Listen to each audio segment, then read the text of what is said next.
Assalamualaikum warahmatullahi wabarakatuh. Perkenalkan, nama saya Fahril Jafar dari Fakultas Syariah Prodi Ahwalul Syasyiyah. Tujuan saya membuat video ini untuk memenuhi tugas mata kuliah studi multikultural. Baiklah, saya akan menjelaskan 4 hal tentang multikulturalisme. Multikulturalisme yang pertama, menurut Tariq Mudud dalam Hun Siyi, adalah suatu istilah yang menarik. Ia bisa dipahami berbeda oleh banyak negara tergantung latar belakang sosial politik yang mengiringi kemunculan istilah ini. Seperti halnya dengan negara Amerika Serikat. Multikulturalisme diartikan secara politik digunakan untuk mengakui hak asasi manusia dan kesetaraan warga negara sebagai respon atas meningkatnya klaim atas perbedaan kelompok seperti etnis Afrika, kelompok etnis minoritas, perempuan, gay, dan lain sebagainya.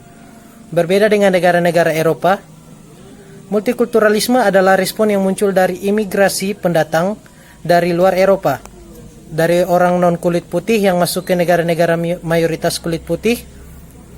Dalam hal ini, multikulturalisme berbentuk pengakuan atas kelompok-kelompok yang berbeda dalam ruang publik dan memiliki fokus yang lebih sempit, yaitu berfokus pada konsekuensi imigrasi dan perjuangan dari beberapa kelompok marginal. Kebanyakan negara Eropa bisa jadi memiliki pengalaman yang mirip terkait imigrasi dan tetap fokus dari kebijakan multikulturalnya bisa bermacam-macam. Di beberapa negara bisa jadi rasisme dan warisan kolonialisme menjadi sentral. Berdasarkan perspektif yang berbeda tersebut tentang multikulturalisme dan pluralisme, maka Indonesia lebih cocok sebagai masyarakat pluralisme yang sejak dulu memiliki budaya yang berbeda hidup berdampingan satu sama lain. Meskipun sekarang Indonesia juga merupakan masyarakat multikulturalisme karena adanya perjuangan hak asasi manusia dan perjuangan kesetaraan di berbagai komunitas marginal. Sehingga sekarang ini isu-isu keberagaman dan konteks multikulturalisme dan pluralisme ini menjadi suatu keniscayaan dalam masyarakat Indonesia. Hal tersebut berdampak pada isu keragaman budaya, hak asasi manusia, dan hubungan antara kelompok minoritas dan mayoritas atau negara dalam dinamika pembangunan bangsa Indonesia sebagai masyarakat yang pluralisme dan multikulturalisme.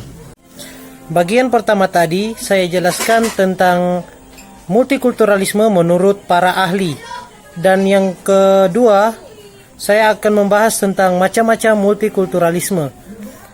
Macam-macam multikulturalisme yang pertama adalah multikulturalisme isolasi, yang kedua multikulturalisme akomodatif, yang ketiga multikulturalisme otonomi, dan keempat multikulturalisme kritikal dan interaktif, dan yang terakhir adalah multikulturalisme kosmopolitan.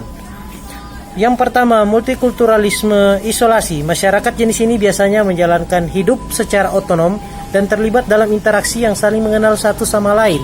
Kelompok-kelompok tersebut pada dasarnya menerima keberagaman, namun pada saat yang sama berusaha mempertahankan budaya mereka secara terpisah dari masyarakat lain umumnya.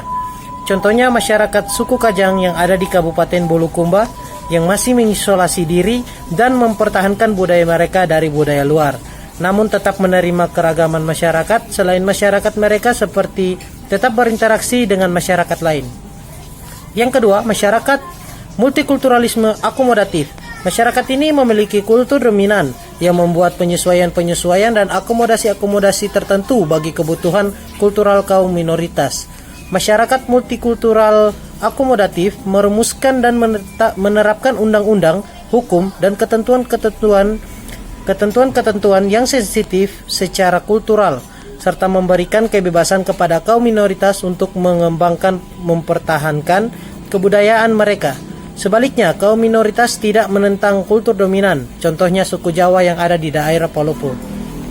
Dan yang ketiga, multikulturalisme otonomi. Dalam model ini, kelompok-kelompok kultural utama berusaha mewujudkan kesetaraan atau equality dengan budaya dominan dan menginginkan kehidupan otonom dalam kerangka politik yang secara kolektif dapat diterima. Prinsip-prinsip pokok kehidupan kelompok-kelompok dalam multikultural jenis ini adalah mempertahankan cara hidup mereka masing-masing yang memiliki hak-hak sama dengan kelompok dominan. Mereka juga menentang kelompok dominan dan berusaha menciptakan suatu masyarakat di mana semua kelompok bisa eksis sebagai mitra sejajar. Contohnya kelompok feminis yang memperjuangkan kesetaraan gender. Yang keempat, multikulturalisme kritikal atau interaktif. Jenis multikulturalisme ini terjadi pada masyarakat plural di mana kelompok-kelompok yang ada sebenarnya tidak terlalu menuntut kehidupan otonom, akan tetapi lebih menuntut penciptaan kultur kolektif yang menegaskan perspektif distintif atau membedakan mereka. Kelompok dominan dalam hal ini tentunya menolak, bahkan berusaha secara paksa menerapkan budaya dominan mereka dan mengorbankan budaya kelompok-kelompok minoritas. Contohnya, kelompok lesbian, gay, biseksual, dan transseksual atau biasa kita sebut dengan LGBT. Sebagai kelompok minoritas yang ingin diakui eksistensi oleh kelompok mayoritas atau masyarakat luas, sebagai kelompok yang ingin mendapatkan perlakuan yang sama dengan kelompok yang lain. Yang kelima, atau yang terakhir, multikulturalisme kosmopolitan. Kehidupan dalam multikulturalisme jenis ini berusaha menghapus segala macam batas-batas kultural untuk menciptakan masyarakat yang setiap individu tidak lagi terikat pada budaya tertentu. Bisa juga sebaliknya, yaitu tiap individu bebas dengan kehidupan lintas kultural atau mengembangkan kehidupan kultural masing-masing. Contohnya, kehidupan di kota Makassar yang hidup berdampingan dengan kultur yang berbeda. Hal yang ketiga adalah penyebab terciptanya multikultural. Pada dasarnya semua bangsa di Indonesia bersifat multikultural. Adanya masyarakat multikultural memberikan nilai tambah bagi bangsa tersebut. Keragaman ras, etnis, suku, ataupun agama menjadi karakteristik tersendiri, sebagaimana bangsa Indonesia yang unik dan rumit karena kemajemukan suku bangsa, agama, bangsa, maupun ras. Masyarakat multikultural Indonesia adalah sebuah masyarakat yang berdasarkan pada ideologi multikulturalisme atau Bhinneka Tunggal Ika yang multikultural, yang melandasi corak struktur masyarakat Indonesia pada tingkat nasional dan lokal. Berkaca dari masyarakat multikultural bangsa Indonesia, kita akan mempelajari penyebab terbentuknya masyarakat multikultural. Semboyan Bhinneka Tunggal Ika bisa jadi merupakan sebuah monumen betapa bangsa yang mendiami wilayah dari Sabang sampai Merauke ini merupakan bangsa yang majemuk, plural dan beragam. Majemuk artinya terdiri atas beberapa bagian yang merupakan kesatuan.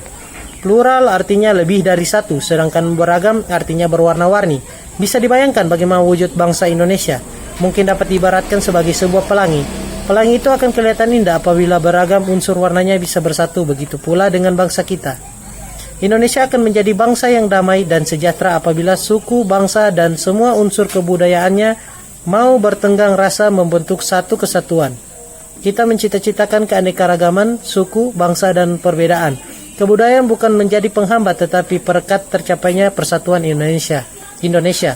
Namun kenyataannya membuktikan bahwa tidak selamanya keanekaragaman budaya dan masyarakat itu bisa menjadikannya pelangi. Keanekaragaman budaya dan masyarakat dianggap pendorong utama munculnya persoalan-persoalan baru bagi bangsa Indonesia. Keanekaragaman yang berpotensi menimbulkan permasalahan baru sebagai berikut. Yang pertama, keanekaragaman suku bangsa. Yang kedua, keanekaragaman agama. Yang ketiga, keanekaragaman ras. Hal yang terakhir tentang multikultural adalah yang harus dihindari dalam masyarakat multikultural. Membangun masyarakat multikultural yang rukun dan bersatu, ada beberapa nilai yang harus dihindari, yaitu primordialisme, etnosentrisme, diskriminatif, dan stereotip. Penjelasan setiap komponen tersebut yaitu yang pertama, primordialisme. Primordialisme artinya perasaan kesukuan yang berlebihan, menganggap suku bangsanya sendiri yang paling unggul, maju, dan baik. Saya rasa hanya itu tentang penjelasan saya tentang multikultural. Jika ada salah kata saya mohon maaf. Billahi taufiq wal hidayah. Wassalamualaikum warahmatullahi wabarakatuh. Terima kasih.